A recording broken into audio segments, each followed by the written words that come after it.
Okay, it's just before past, so give me some cup of coffee as well, and we'll get started. I'll leave you looking at this for the conversation over the next half an hour. The lean PR canvas. We'll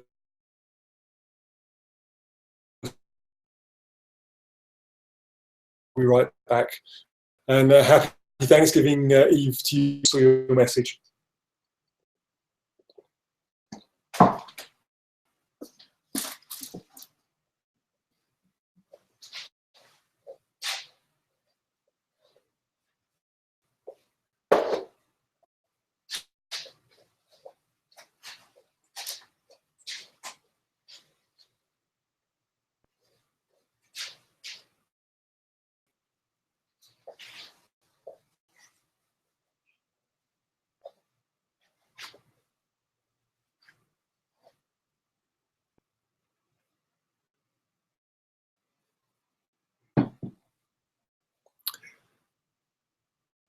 I realise that Thanksgiving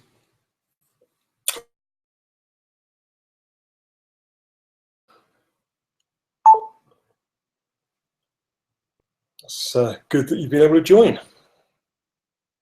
Okay, here we go. Just setting up lots of different cameras, which hopefully will make for interesting presentation down the line. I can put it all together and stick it up on the website and see how people get on. I'm also conscious with Periscope, if I step too far this way, then I disappear. So I'll do my best. This is really just a trial run to try and show you what's going on. If you've got questions, as I say, you can drop them into Periscope. I'll do my best. If you have questions, I'm on Google Hangout as well, doing a Hangout on air, which is archiving it so I can share it afterwards, and I'll try and follow up with every question that I get via that as well. And I'm also recording a third camera angle as well, so that makes it a little bit more interesting. If you know anybody that you think would benefit from the session, I'll give you a couple of minutes just to let people get in, and then we'll get started.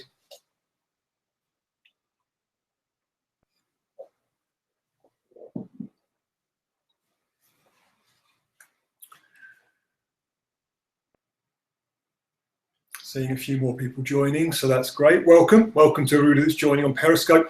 Looking at a couple of people on Google Hangout on air as well, and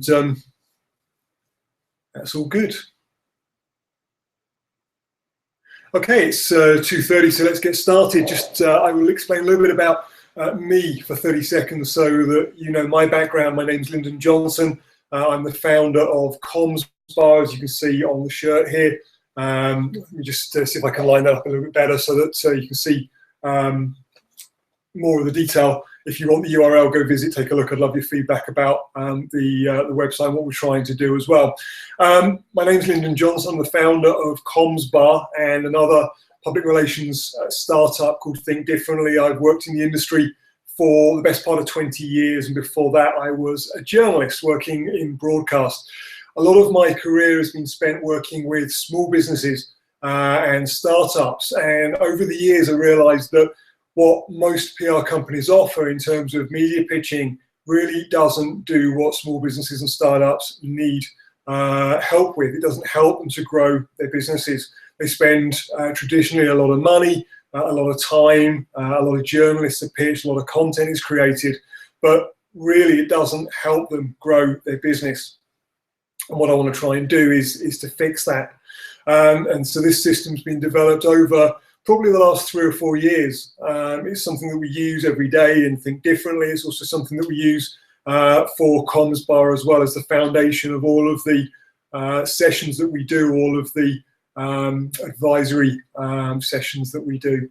So it's really to share it now. My goal is to change my industry by empowering entrepreneurs to understand that public relations isn't just about media pitching. It's not about media coverage. It's about moving the business forward step by step. You'll see behind me there's a lean canvas. This is something that we've developed over the years, which is really designed to apply lean startup principles to communications. And as we go through the next 30 minutes or so, we'll figure out how to use it. We'll show you. You need some of these in order to go through it, ideally. Otherwise, it gets a bit messy and you print lots out. There's lots of crossing stuff out as you go along. But if you've got some post-it notes, good lean startup material, it will help you to use it and also to make what you're doing easy to read and easy to change. Because as you'll see as you go along, there will be lots of changes. So let's explain a little bit about the thinking and then we'll walk you through it. The idea is that a lot of public relations activity fails because people don't have a clear outcome. They don't have the outcome as the thing they're aiming towards, that all of the strategy, all of the activity is designed to deliver. So we wanted to make sure that everything we do on here is outcome. So in the left-hand corner, we have desired outcomes. Then we have some assumptions. It's traditional lean startup assumptions. Looking at relationships, the key people, looking at the conversation, how do we build those relationships, looking at the timing with Thanksgiving coming up as a good example, talking about Thanksgiving on Tuesday next week or talking about Black Friday or Cyber Monday after this weekend. We'll be looking back rather than moving forward, looking at the delivery mechanism. How do we start the conversation? Do we do it on Google+? Do we do it face-to-face? Do we pick up the phone? Do we use email? Do we use social media? Do we send somebody a letter? All of these things factor in, and a lot of the campaigns that people use are based on assumptions around all of these four areas. We have a hypothesis.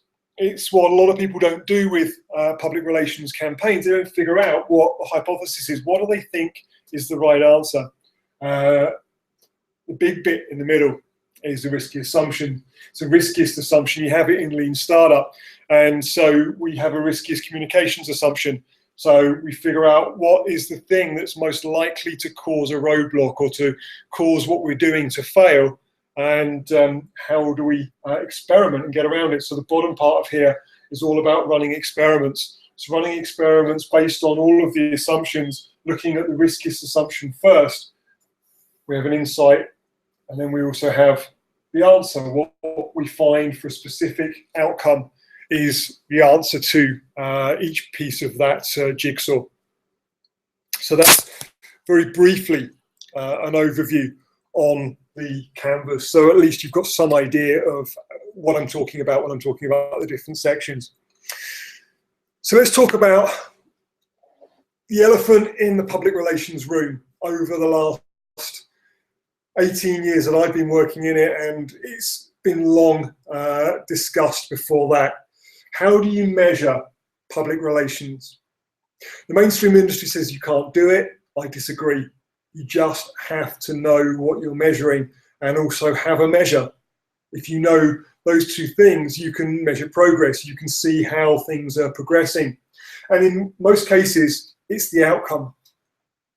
You can't tell whether you're making progress towards a destination unless you know where you're heading. It's like driving. If you get in the car and start driving, unless you know where it is you're intending to get to, you can't possibly tell whether anything that you're doing is moving you closer towards that outcome. And so one of the things here is having a desired outcome as the fundamental basis of any public relations program. If you don't have an outcome, you can't build a plan. You can't have a strategy. And if you don't know what the strategy is, you can't know what the activities you need to do to move towards that outcome are. And that's really one of the foundations. It's one of the basic principles of what we do here. It's understanding where we're trying to get to. So we have it right up in the top left-hand corner.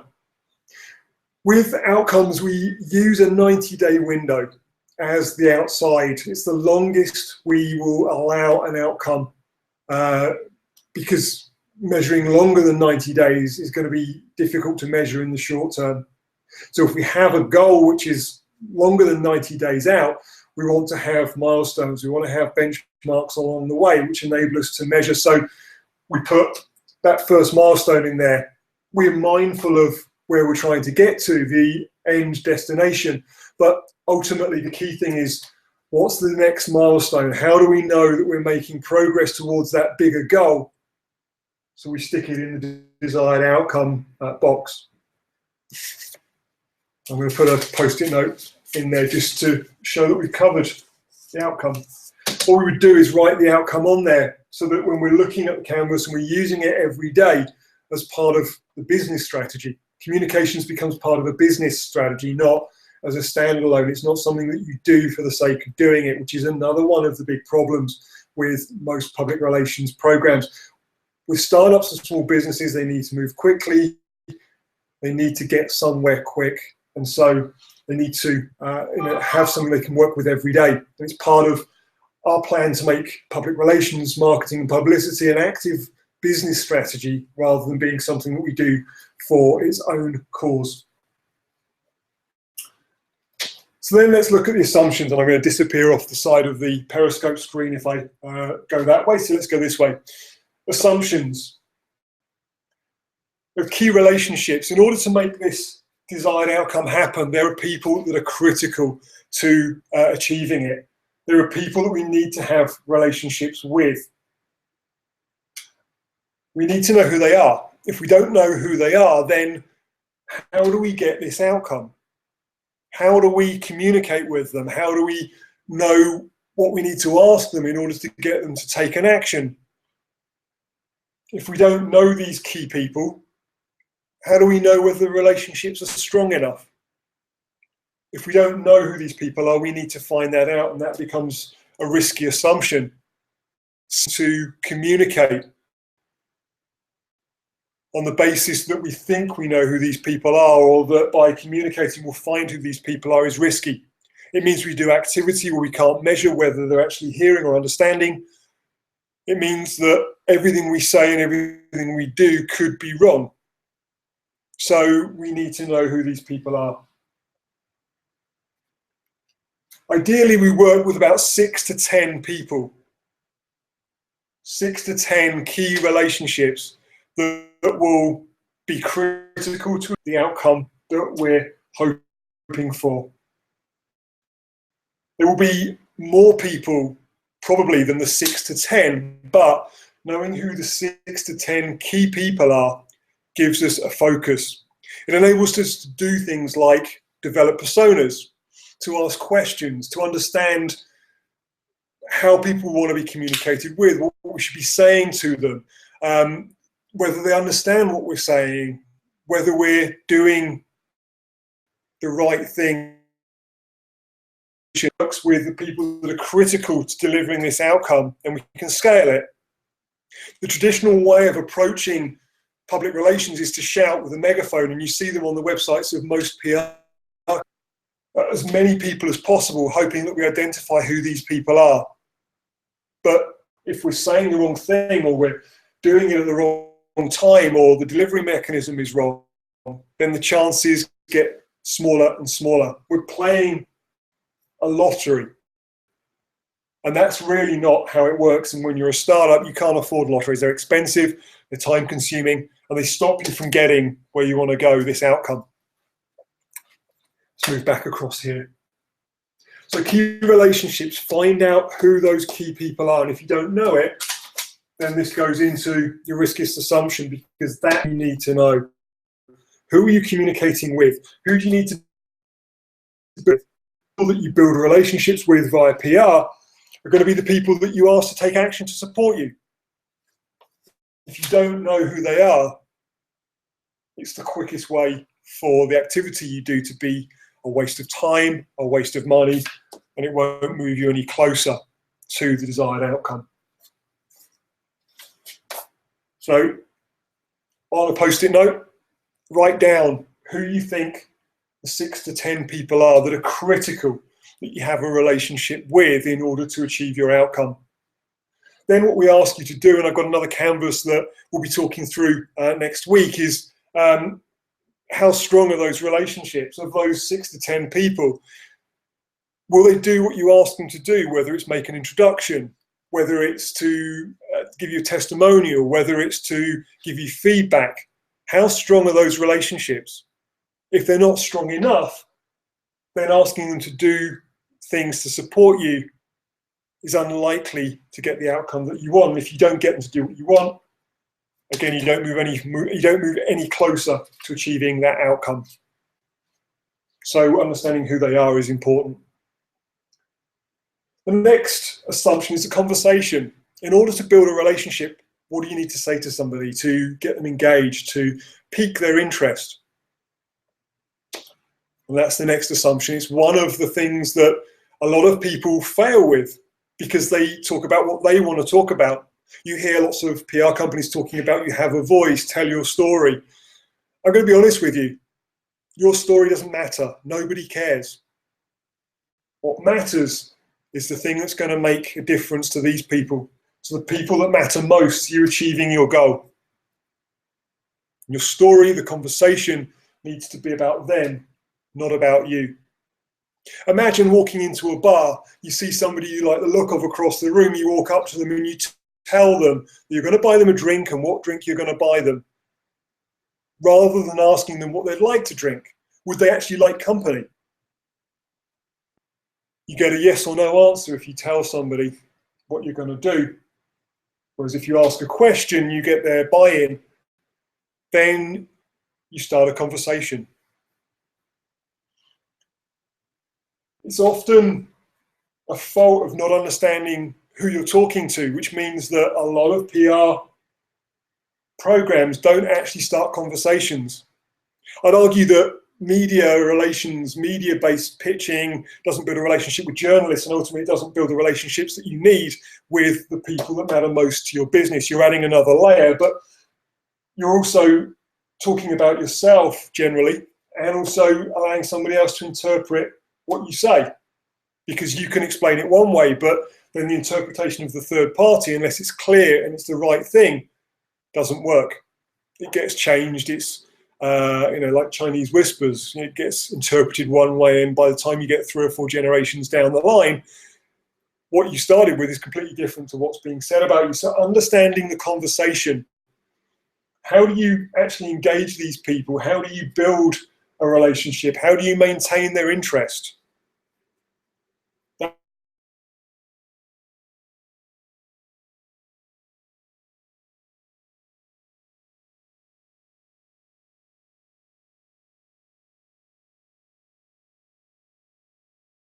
If we don't know for sure, then we need to find out. So we run a conversation experiment to find out what are the things that pique their interest, what's going to keep them engaged, what's going to demonstrate that we add value to what they do, to the problem they have to solve. But we need to understand the conversation. How do we get people engaged? How do we persuade people, which is really what public relations is all about. We're building relationships that allow us to persuade people.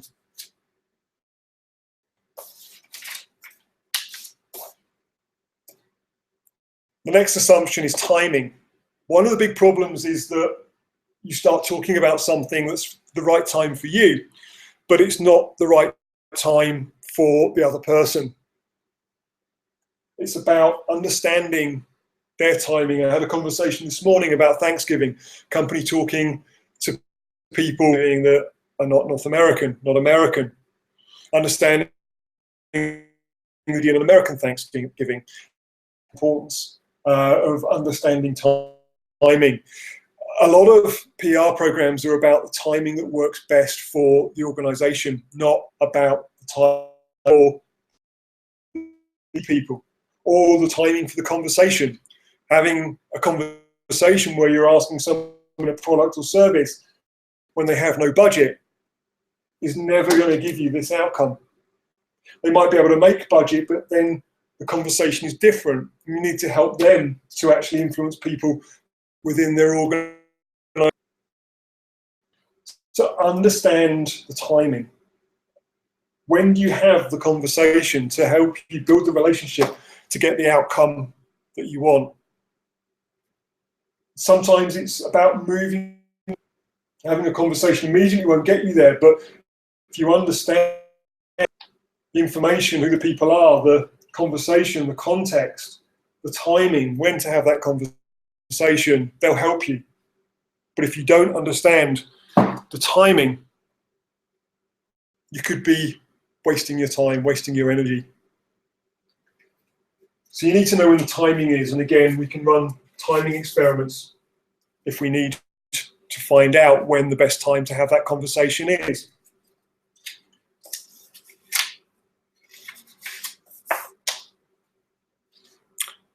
The next assumption that is the cause of failure for many PR campaigns is delivery. People are talking on social media when they need to pick up the phone. They're sending emails when they actually need to walk around and see somebody. They need to meet somebody face to face. So we need to find out the best way to have that conversation. If we don't know when the best time is, we can't know the delivery mechanism in most cases. If we don't understand who we're talking to, again, it's hard to know what the delivery mechanism is. You start that conversation. Is it about walking into a bar and talking to somebody? Is it about being in the same place as them, whether that's physically or digitally? How do we capture their attention? How do they get their information to actually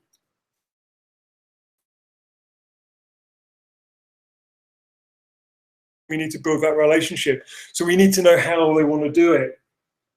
We need to know who the influencers are, where they are. Figure out how we can actually make this happen by being in the right place at the right time, having the right conversation with the right people. That's going to move us the outcome that we want. If we don't know that, then again, there's risky assumptions that are likely to create a failure of whatever we're doing. And if we don't get the outcome that we want, everything that we're doing means that we don't get that outcome, we fail. The time, the money, the energy, the effort is all wasted. And as a startup and small business, that matters because runways are short. We need to go somewhere quickly. We need to sell prime investment. We need to get to a certain point to enable the next part of the bigger plan to happen. And so delivery enables us to build relationships with the people that are going to help us to achieve this outcome matter.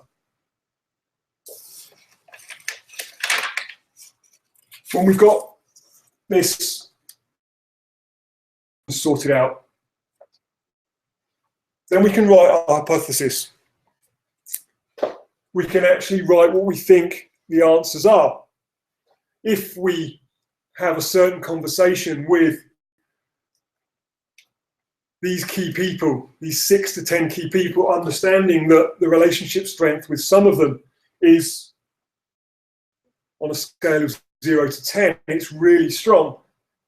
If we understand that some of them are 3 and that we need it to be at least a 6 or a 7 in order to have a chance of getting them to help us, then we can do something about it.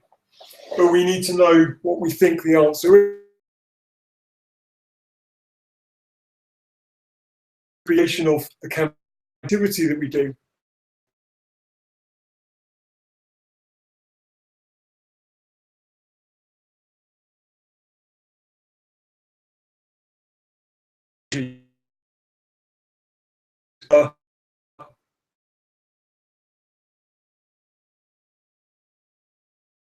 Stuff. The approach is designed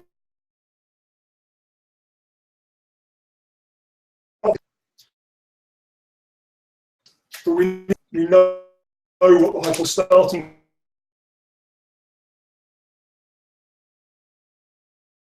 basing outcomes on hypotheses that haven't been tested. It's the whole lean startup.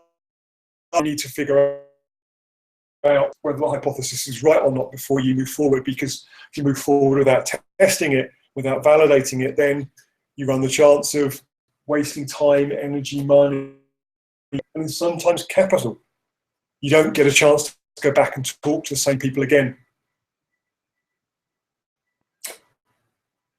Whichever we think of these whichever piece of our hypothesis we think is riskiest, it's going to cause the failure of the activity of us getting to, it's going to stop us from getting to our outcome first, needs to become the riskiest assumption. We need to put it into riskiest assumption if we don't know the people that are critical. If we don't know what the conversation needs to be, assumption, we don't know how we start that conversation. We don't know how we start to build relationships with these people. If we don't know when to have the conversation, it could be as simple as finding out what the budget timetable is, when they have money. Then we need to find that out. That needs to be our riskiest assumption before we do anything else. Or the delivery mechanism. There's a focus on social media right now. That may not be the right way to start a conversation. If the people aren't there that you need to build relationships with, then it's not going to work. So you need to find out what your riskiest assumption is. Your riskiest communications assumption. You need to test it. So that's what we do. Whichever one will cause the failure of us to achieve our outcome first becomes our riskiest assumption. And then we test it. If it's a relationship experiment, we find out who the people are that can actually help us to achieve the desired outcome. If it's knowing how to start a conversation with the people, how to grow a relationship from a 2 to an 8. Because if we know that we get it to an 8, that they'll be able to help us achieve this outcome. If it's the timing, if we don't know when somebody has budget, we don't know when they're going to be interested in buying a product or service, or when they need help, then we need to find that out.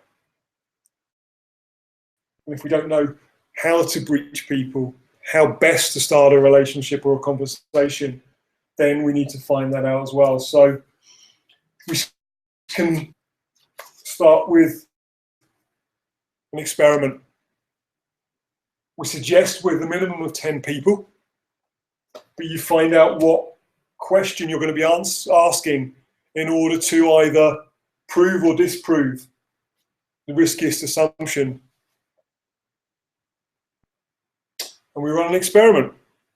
We find people that are the right people, even if we don't have a relationship with them right now. It could be a way of starting a conversation about your business. And you find often that the process of running experiments actually helps you find people that can help you achieve your outcome. It can help you find new customers. It can help you find influencers. If it's a timing experiment, I knew that was going to happen. If it's a timing experiment, again, phone people up, find out when the best time to talk about the problem that they have, the challenge that you can help them overcome. Then figure that out and use it as a timing experiment. But one of the key things you need to do is set a goal. You need to set a level by which you will have been satisfied that you've answered that question. We always say, but in many cases you need more than that. You need more than 50%. We say 3/4 or higher generally to prove that you've proved the assumption to be correct. And as you go along, you can document insight. What's the information that you find as you go along? You talk to the 6 to 10 people. What do you find out that can help you? It may be that you find out that whilst the person that has the problem is somebody you need a relationship with in order to sell a product or service, you need to build relationships with people that are influential in their buying chain as well. So the tips may not be only the people that you think, and if you don't know that, either build a relationship with them or help you to influence people that they need to influence in order to buy from you. So you need to figure that out. Making track of all the insight means that you may change some of these, knowing that the timing is different. To have the chance to build relationships with people that are critical to achieving your outcome may change the conversation because of the timing. You may find out that there are things that are going on externally to your business that matter. And so you need to adapt as you go along from the insight that you learn in order to build a strategy that works in order to get you ultimately what you want, which is your desirable outcome. And the final part of this is when you've proved one of your assumptions is correct, then what you can do is you can scale it. You can repeat it with people that are like these 6 to 10 people. If you know there are 6 to 10 people that are critical, you can repeat at scale, which is really what the lean methodology is all about. The lean startup methodology is providing you with information that more of it will, or at least have a good chance of being successful. You come your promotions on relationships, conversation, the timing, and the delivery mechanism.